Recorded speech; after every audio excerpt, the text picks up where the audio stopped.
नमस्कार. लहान मोठ्यांना माझं पाया पडणं येतंय. ओम काळेश्वरी. मी गुरुवारी दीपाली डोलरे, राहणार पुणे वारजे माळवाडी. तर मला भरपूर जणांचे फोन आलेले आहेत आणि कमेंट पण आलेले आहेत की ताई तुम्ही सगळ्या गोष्टीवर उपाय सांगता, तर विवाह जुळण्यासाठी काय उपाय आहे का? ते उपाय सांगते, ते करून पहा. मुलं असतील तर मुलांनी रविवारी करायचं आहे आणि मुली असतील तर मुलींनी मंगळवारी करायचं आहे. तर उपाय सांगते ते करून पहा. जर तुमचं जे तुमचं कुलदैवत आहे, तुमच्या घराजवळ जे कुलदैवत असेल तर ते कुलदैवताच्या मंदिरात जायचं आहे आणि मंदिरात गेल्यानंतर असं एक लाल वस्त्र घ्यायचं आहे आणि लाल वस्त्र घेतल्यानंतर त्याच्यावर शुभ अक्षदा व्हायच्या आहेत आणि दोन हळकुंड घ्यायचे आहेत आणि दोन्ही साईडला 2 हळकुंड ठेवायचे आहेत. सुपारी घ्यायची आहे, सुपारी दोन्हीच्या मध्ये ठेवायची आहे आणि हळदी कुंकू त्याच्यावर अर्पण करायचं आहे.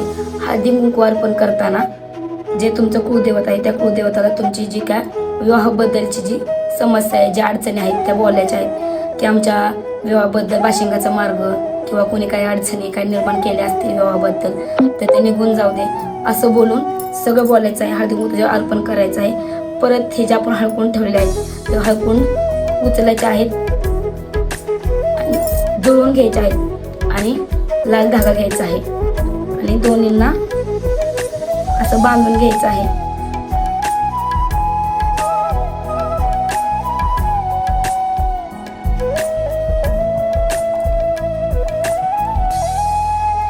बांधल्यानंतर ह्याचे 2 गाठी बांधून घ्यायच्या आहेत.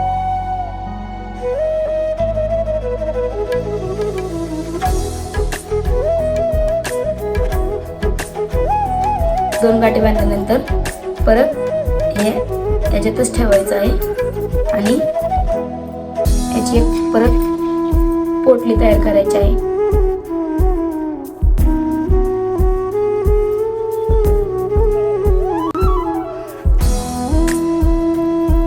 आणि ही पोटली तुमच्या कुलदेवतेच्या पायापाशी ठेवायचं आहे आणि कुलदेवतेला तुमची जी इच्छा आहे लग्नाबद्दल की आमच्या लग्नाचा मार्ग खुला झाला पाहिजे, विवाह जुळून आले पाहिजेत असं बोलून शनी त्या मंदिराला 5 प्रदक्षिणा मारायच्या आहेत.